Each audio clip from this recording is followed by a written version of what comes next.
Hoje, 16 de novembro, né? Entramos na segunda quinzena de novembro, penúltimo. A gente gosta de dizer que é o último mês útil do ano, né? O último mês útil do ano é novembro, porque dezembro já é meio aquela coisa de encaminhamento para 2021, para o ano seguinte, no caso. E essa segunda quinzena começa com boas notícias, né? Basicamente também na esteira do que a gente vinha tendo na semana passada. Tivemos uma semana, na primeira semana de novembro, bolsa subindo mais de 7%, e sendo que também tinha caído, né? Ela basicamente devolveu as perdas de outubro, da última semana de outubro, que caiu 7%, depois subiu mais 7%, e agora subindo 3,76%, fechamento da semana passada. Uma boa alta na esteira da divulgação dos resultados corporativos, né? Os balanços das empresas vieram melhores do que... Em alguns pontos, obviamente, né? Mas digamos assim, já estava tudo meio que no preço, certo?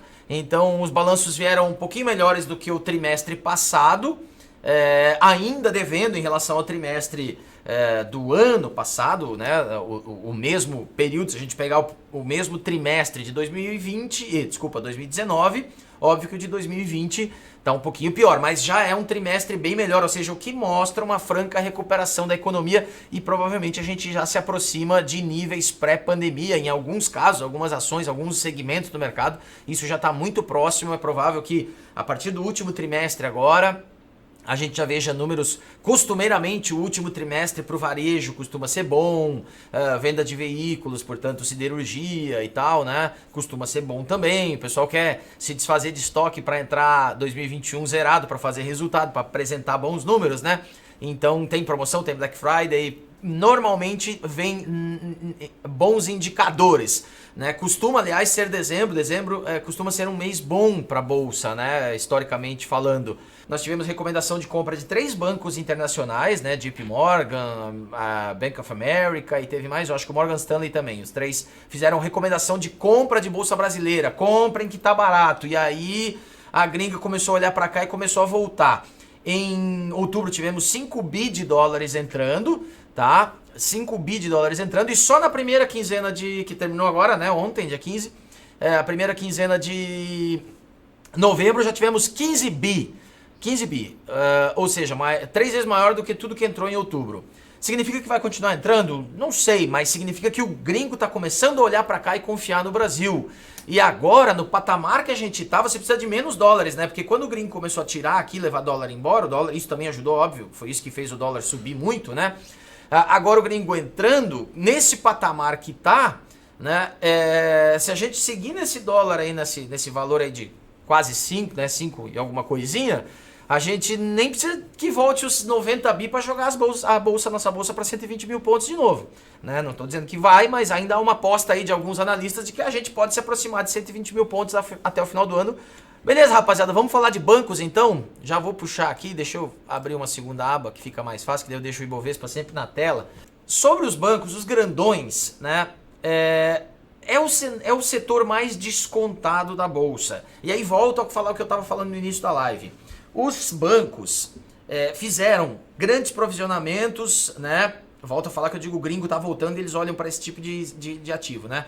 Os bancos fizeram um grande provisionamento de perdas por causa da pandemia, o que nos balanços começa a aparecer um valor diminuído, ou seja, os bancos estão sentindo, eles se prepararam para o pior, que veio ruim, mas não veio tão ruim quanto eles imaginavam.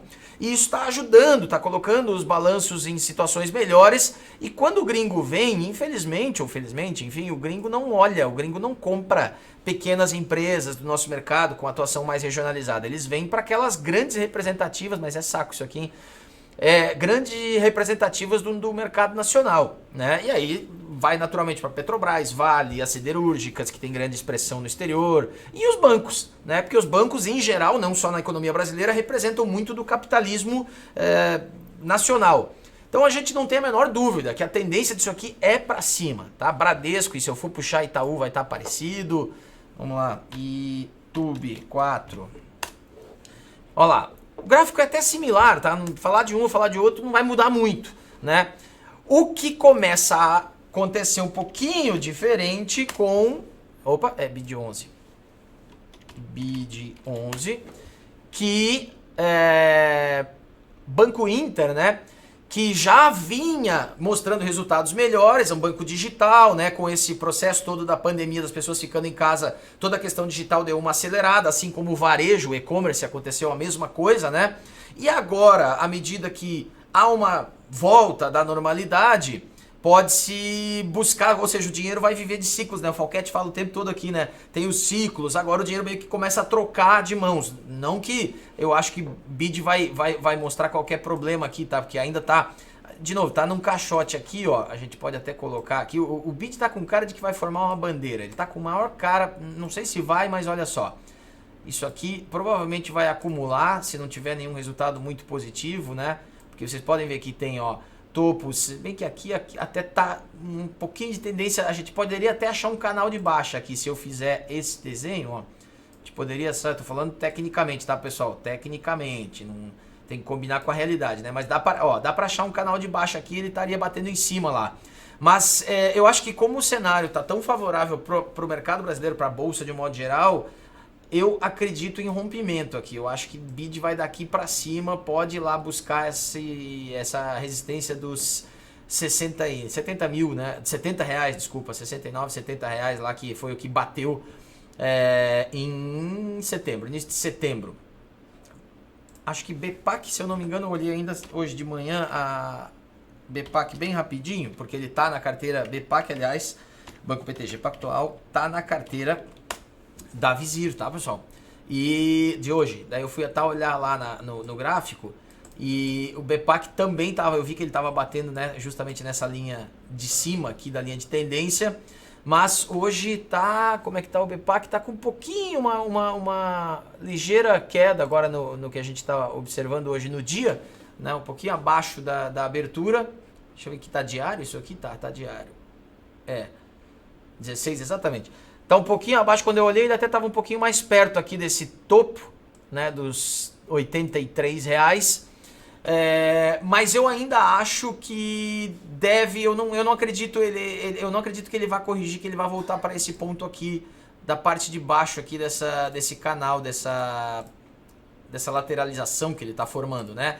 Eu acredito em bancos rompendo para cima em breve, seja BID, seja BPAC, e aí como eu falei, os bancões, se você for olhar Bradesco, Itaú, e pode até colocar Banco do Brasil lá na conta também, a meu ver, BBAS3, a meu ver, ó, tudo muito parecido. Deixa eu sair daqui. Se eu puxar, não sei se dá para fazer os três aqui, deixa eu fazer o seguinte, eu vou duplicar. Bancões, tá? Vamos falar das blue chips aqui, bancões, BBDC4 e vamos duplicar de novo. E Tube 4. Só para provar o meu ponto aqui. E Tube 4. Gente, olha só. Eles são muito parecidos. Acho que dá para concordar, né? Muito, muito parecidos. Ó. Isso aqui é Banco do Brasil. Isso aqui é Bradesco. Isso aqui é Itaú. E aí? Entendeu? Um pouquinho mais aqui, um pouquinho mais lá, não sei o que, mas é a mesma coisa.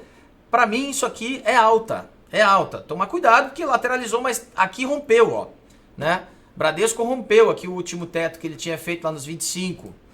Banco do Brasil ainda não, tá se aproximando de um teto lá de julho, agosto, né, no meio da pandemia, de 35, mas está em alta hoje, alta expressiva até, então tudo indica que deve seguir esse movimento. E Itaú rompeu também. Então Itaú e Bradesco mais parecido, muito em função dos balanços apresentados. Os bancos estão